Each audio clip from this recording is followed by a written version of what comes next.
Prezados alunos, vamos continuar os nossos estudos do módulo 5 do CPA 10. Bem, no último vídeo nós paramos no conceito de Chinese Wall. Em outras palavras, muralha chinesa. Por que muralha? Isso quer dizer que é a segregação, a separação dos recursos dos bancos, das instituições, dos recursos da administradora de recursos de terceiros, que trata dos recursos dos fundos de investimento. E eu falava da importância desse conceito da Chinese Wall, haja vista que inibe a questão de conflitos de interesses de recursos dos bancos, como eu falei, com os recursos captados da administradora de recursos terceiros. E por que isso é importante, pessoal? Nós vamos estudar um pouco mais na frente o conceito de Fundo Garantidor de Crédito, conhecido como FGC, Fundo Garantidor de Crédito. E o que seria o Fundo Garantidor de Crédito? Alguns recursos aplicados pelos investidores nas instituições financeiras, eles gozam de um seguro, de uma garantia, dos valores depositados, que a gente chama Fundo Garantidor de Crédito. Por exemplo, se você é um investidor e colocou seu dinheiro na conta corrente de uma instituição financeira, conta corrente, ou seja, o famoso depósito à vista, os recursos que dormem na nossa conta corrente e que não são remunerados pelas instituições financeiras. Se você tem recursos financeiros e coloca no produto chamado poupança, a famosa poupança. Outro exemplo, se você tem recursos financeiros e não deixa na conta corrente, não aplica na poupança, mas aplica em depósitos a prazo. Depósitos a prazo. Os famosos CDBs e RDBs, assunto lá do módulo 6, certificado de depósito bancário e o recibo de depósito bancário. Então, mais um produto. Digamos que você coloque seus recursos financeiros numa letra de crédito imobiliário, LCI, ou numa letra de crédito do agronegócio, LCA. Então, preste atenção. Os investidores que colocam seus investimentos nesses tipos de produtos têm a garantia do Fundo Garantidor de Crédito. E o que quer dizer isso? Se essa instituição que você colocou os seus recursos em um desses tipos de produtos, ela tiver um problema e ela for liquidada extrajudicial, que o Banco Central vai fechá-la, os investidores que tenham seus recursos aplicados num desses investimentos, eles terão direito de ressarcimento até de R$250 mil. R$250 mil, pelos valores aplicados na instituição nesses produtos. Exemplo prático. Coloquei meu dinheiro no CDB, digamos, do Banco Bradesco. Digamos que aconteça um problema com o Bradesco e ele seja liquidado. E eu tinha lá, no depósito a prazo do Bradesco, eu tinha R$200 mil. Então, se o banco for liquidado, você como investidor vai receber, garantido isso, essa garantia, se fala muito que é garantia do governo, mas na realidade a criação desses fundos de garantia, esses fundos garantidor de crédito, são as próprias instituições que vão aportando valores nas suas operações de crédito. Ou seja, daquela rentabilidade que as instituições financeiras têm com aquelas operações, um percentual é destinado para o Fundo Garantidor de Crédito. E esses tipos de produtos têm a garantia do Fundo Garantidor de Crédito. Por que eu estou explicando isso nesse momento? Porque os fundos de investimento, que é o assunto que nós estamos tratando neste momento, os fundos de investimento, eles não têm o Fundo Garantidor de Crédito. E por que eles não têm o Fundo Garantidor de Crédito, prezados alunos? Veja bem, quando nós vamos fazer um investimento em fundos de investimento, digamos que você vai no Banco do Brasil e aplica lá 10 mil no fundo de investimento. E aí, leigamente, a gente diz assim, apliquei 10 mil reais no Banco do Brasil. Mas, gente, quando você faz uma aplicação em fundos de investimento, você está fazendo uma aplicação num CNPJ da administradora de recursos de terceiros, que não é o CNPJ do Banco do Brasil, nesse exemplo que eu estou falando. E veja bem, ao aplicar em fundos de investimento, por que o investidor não tem um fundo garantidor de crédito? Porque se acontecer algum problema com o Banco do Brasil, neste exemplo que eu estou falando, o acontecimento ruim aconteceu com o CNPJ do Banco do Brasil e não do CNPJ do fundo de investimento. Então o que vai acontecer? Havendo um problema com o banco, a administradora de recursos de terceiro vai migrar os recursos dos investidores em fundos de investimento para outra instituição financeira. Tá? Por isso que os investidores que aplicam seus recursos em fundos de investimento, eles não têm a garantia do fundo garantidor de crédito. E isso por quê? Porque existe nos fundos de investimento o famoso Chinese Wall. Os recursos captados pelos bancos não se confundem com os recursos captados das administradoras de recursos de terceiro. Então eu aproveitei esse momento de falar da Chinese Wall, né, que é a muralha chinesa, a separação dos recursos dos bancos, dos recursos de terceiro, para explicar por que os fundos de investimento eles não são garantidos pelo FGC. Então, caindo uma questão na sua certificação da Anbima, dizendo que os fundos de investimento têm um fundo garantidor de crédito, gente, pode colocar como errado. Né? Os produtos que têm o fundo garantidor de crédito são esses que eu estou mostrando aqui, as contas correntes, valores aplicados em poupança, em depósito a prazo, as letras de um modo geral, a letra de crédito imobiliário, a letra de crédito do agronegócio. Então esses são produtos que têm um fundo garantidor de crédito até 250 mil reais por CPF, tá? Por CPF naquela instituição financeira ou as subsidiárias envolvidas naquela instituição financeira. Bem, pessoal, com isso aí eu acredito que agora podemos continuar os nossos slides desse módulo 5. Bem, vamos falar agora da Assembleia Geral de Cotistas, as suas competências e as suas deliberações, suas decisões. Aqui está o órgão mais importante dos fundos de investimento, que é a Assembleia Geral dos Cotistas, né, que é a reunião de todos os cotistas, todos os investidores, para decidirem, deliberarem sobre certos assuntos referente ao fundo. E compete privativamente à Assembleia dos Cotistas deliberar, decidir sobre. Então, as demonstrações contábeis, como aí diz, apresentadas pelo administrador, vocês vão ver que lá, daqui a pouquinho eu vou falar de várias figuras que compõem o fundo de investimento, como o administrador, o gestor, o distribuidor, o custodiante e o administrador independente, que têm características diferentes. Então, a Assembleia Geral de Cotistas vai se reunir para verificar, deliberar as decisões sobre as demonstrações contábeis apresentadas pelo administrador, que é uma característica dessa figura dentro dos fundos de investimento, apresentar as demonstrações contábeis. A substituição do administrador, do gestor, do custodiante e do fundo. Então, quem vai mudar o administrador, ou o gestor, ou o custodiante, essas decisões são tomadas no órgão máximo dos fundos de investimento, que é a Assembleia Geral de Cotistas. A questão de fusão, de incorporação, de cisão, de transformação ou de liquidar, ou de extinguir um fundo de investimento, é também um assunto a ser deliberado pela Assembleia Geral de Cotistas. O aumento da taxa de administração, é lógico que tem que ser pela Assembleia Geral de Cotistas. Por quê?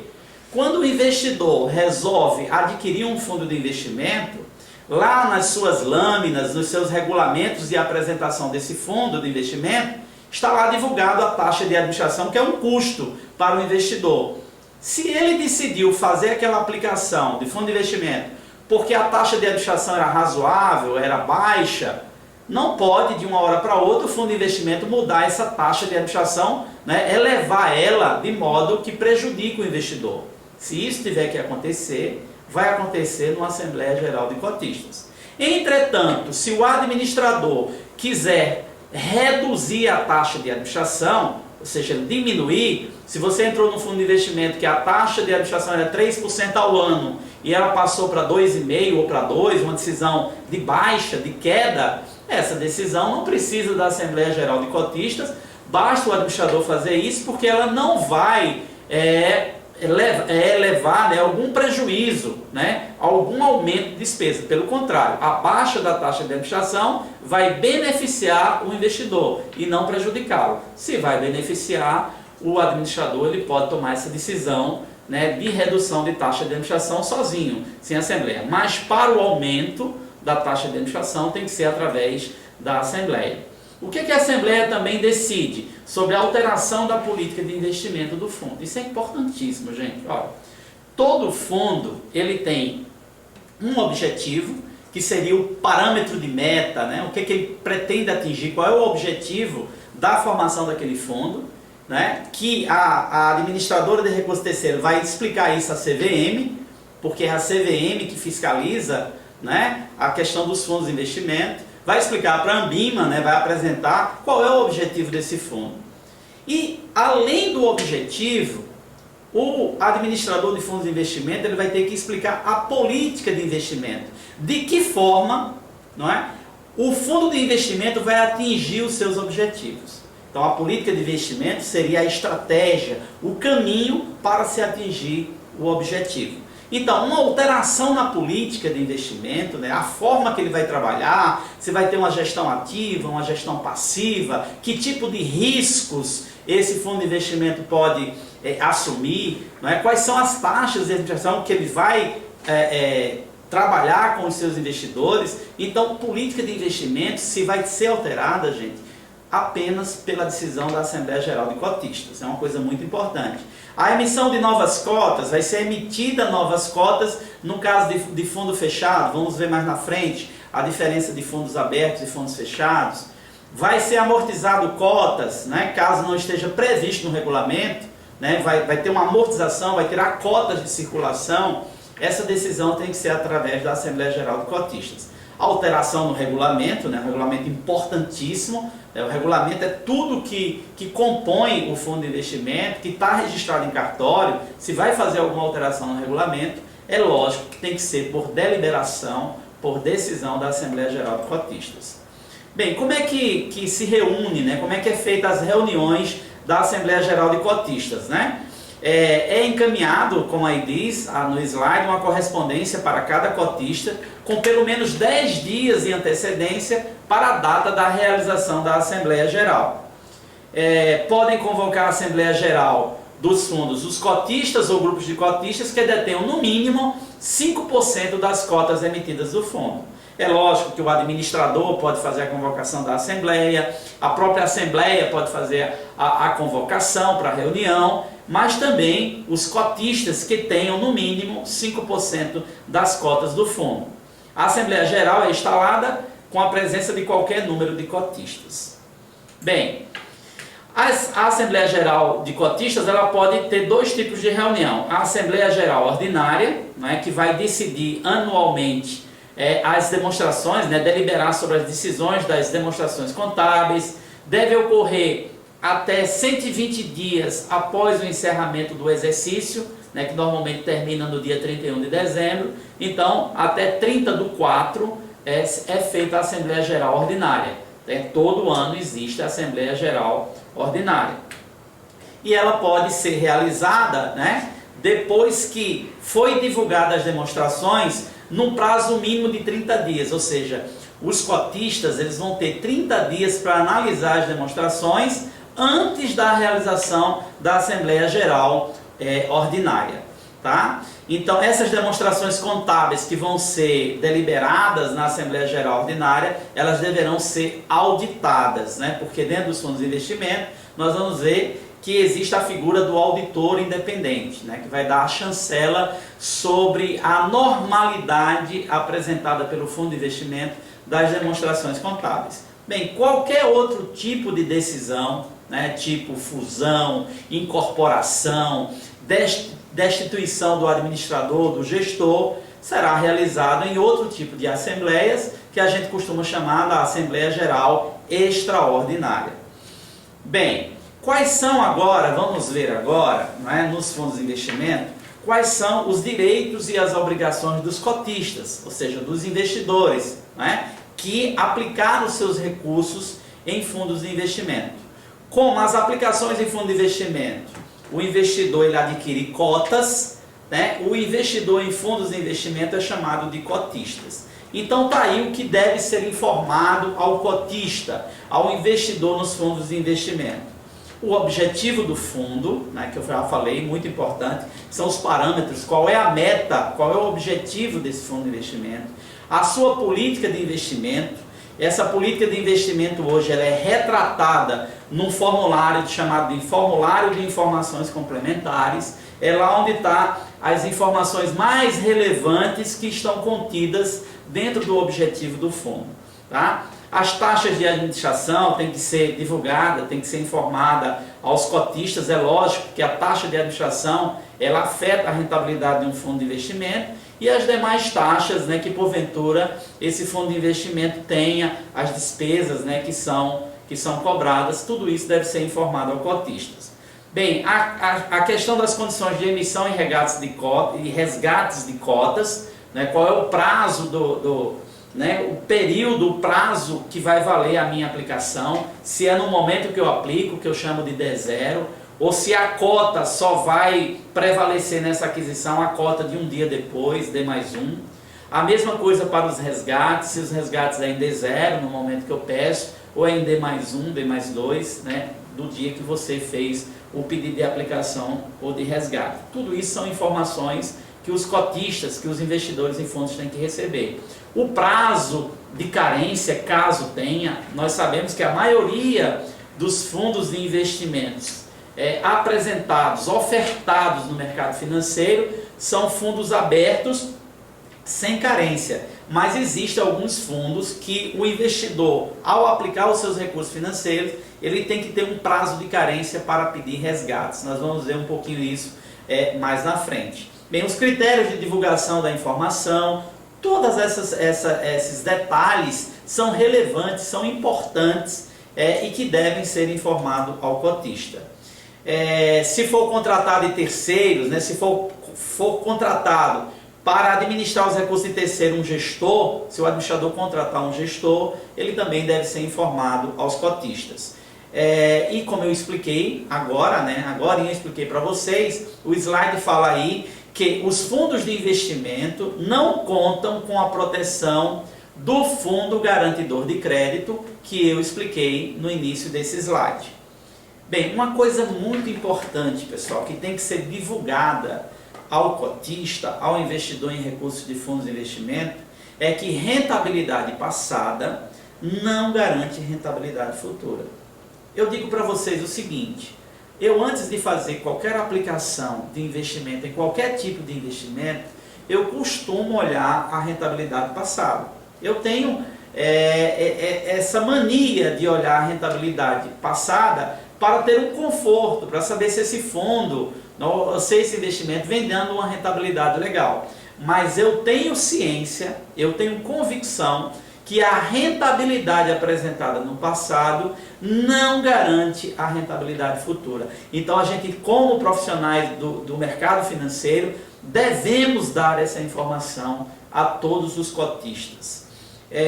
A avaliação de performance, né, é um critério, é um regulamento da CVM, que eu não posso fazer a avaliação de performance, de desempenho de um fundo de investimento, que ele não esteja, né, analisado num prazo mínimo de 12 meses. Então, para fazer a avaliação de performance, comparação de fundos, o prazo mínimo, conforme o regulamento, tem que ser no mínimo de 12 meses.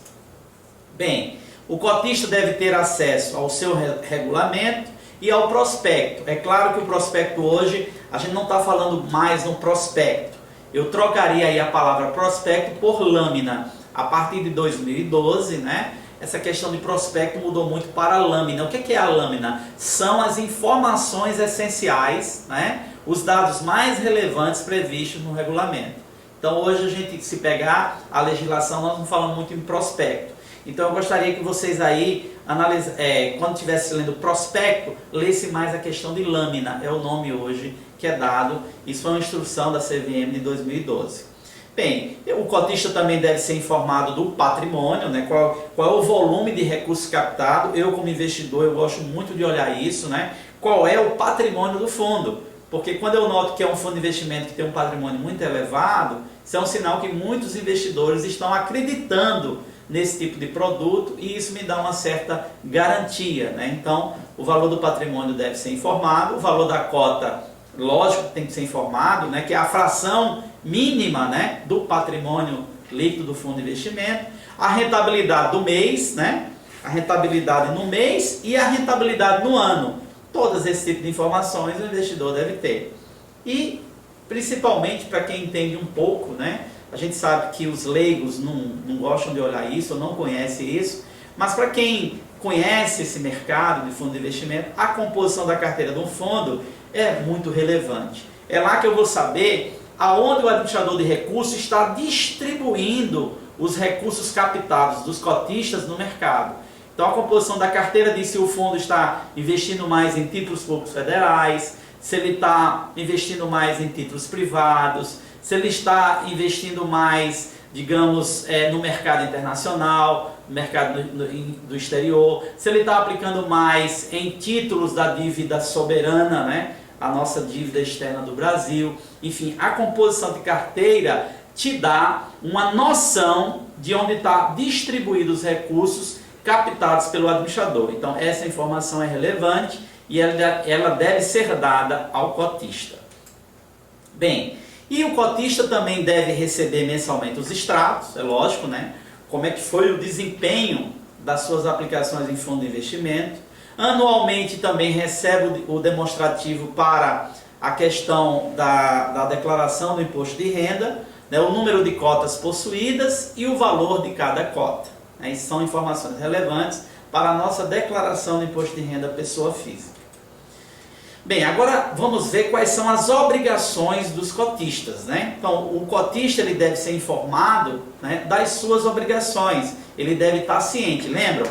Um fundo de investimento é um conjunto de investidores na forma de condomínio, né? Porque os direitos e os deveres desses recursos aplicados, né, eles devem ser equivalentes, né? Os direitos e deveres são equivalentes para todos os investidores, para todos os cotistas que compõem suas aplicações em fundo de investimento. Por isso que a gente diz que é um condomínio de investidores, né? E cada condômino deve estar ciente, ou seja, cada cotista deve estar ciente de suas obrigações.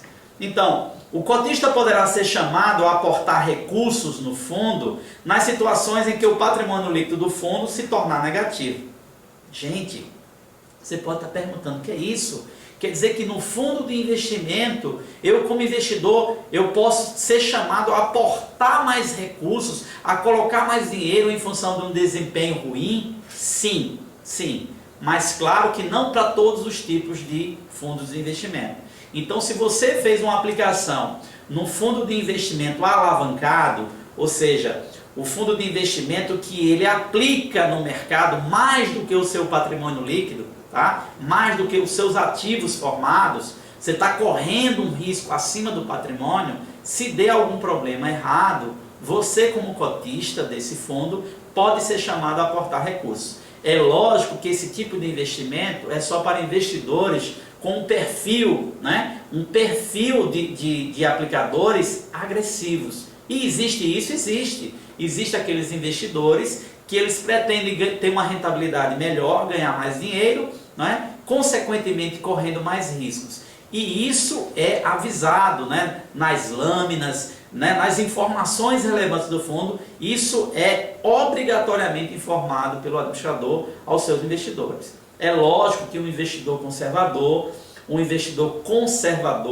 né, que ele não quer correr risco, ele jamais vai fazer um tipo de aplicação nesse tipo de fundo de investimento.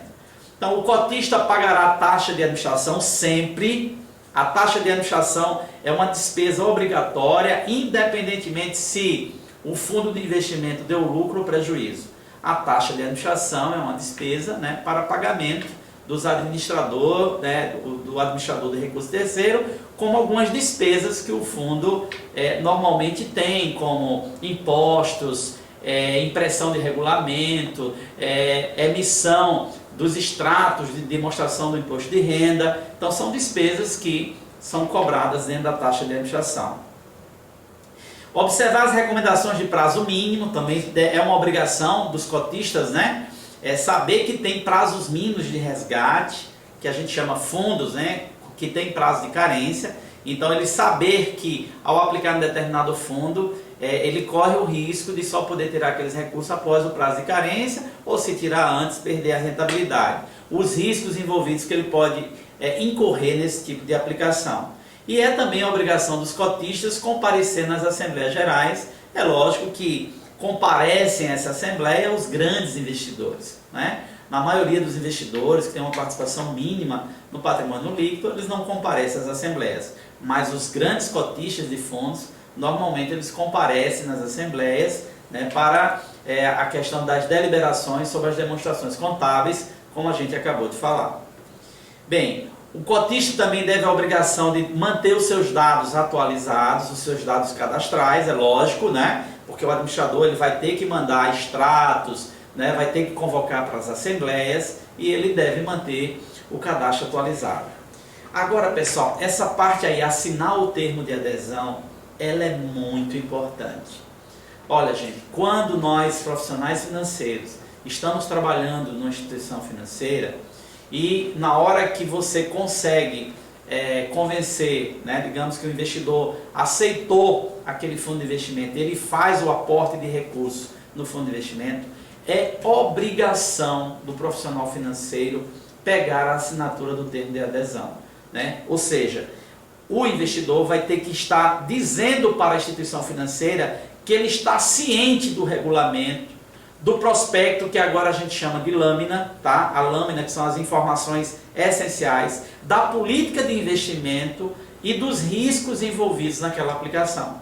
Então, é de suma relevância que nós, profissionais financeiros, que trabalhamos em bancos ou trabalhamos em atendimento de comercialização de investimento com os investidores, colher a assinatura do cotista do investidor no termo de adesão, né? Porque aí é uma garantia para nós, né, que trabalhamos nas empresas, que o investidor tem ciência do regulamento, das informações essenciais desse fundo de investimento que está lá na sua lâmina, as lâminas das informações essenciais, dos riscos envolvidos, da taxa de administração, a fim de não ter um problema no futuro de um investidor do cotista querer entrar com ação sobre a instituição financeira que você representa, dizendo que aplicou um recurso em um determinado fundo de investimento que tinha risco que ele não sabia. Então, para o banco se cercar, para a instituição financeira se cercar de garantias, é primordial que nós que trabalhamos em banco colhamos, né, a assinatura do termo de adesão dessa aplicação. As informações relevantes, disclaimers, né?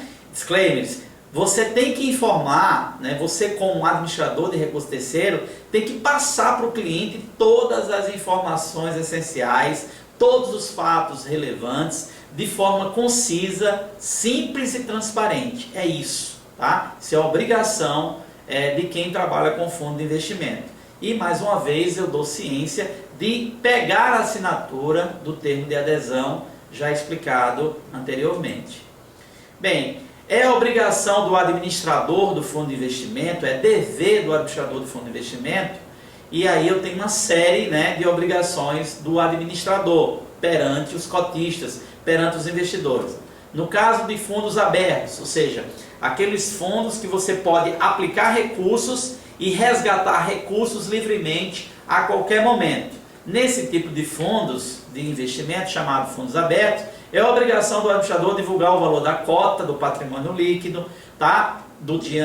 Diariamente, né? O valor do patrimônio líquido e da cota diariamente, enviar mensalmente o extrato do fundo, né, aos cotistas, a questão do nome do CNPJ do fundo, nome, endereço e o registro do administrador no CNPJ, saldo, número de cotistas, a rentabilidade no mês em referência, a data do extrato. Então isso são informações primordiais do fundo de investimento que são divulgadas pelo administrador junto aos cotistas, né? Então tem também a resolução da CVM 522, também é de 2012, ela também faz uma série de recomendações que o administrador tem que remeter aos cotistas, né? Então, remeter aos cotistas dos fundos não destinados exclusivamente a investidores qualificados, ou seja, aqueles investidores normais, né, que têm um conhecimento não tão qualificado como os investidores profissionais, a demonstração de desempenho do fundo até o último dia do mês de fevereiro de cada ano. Então tem a CVM 522, mais informações de transparência para os cotistas, para os investidores.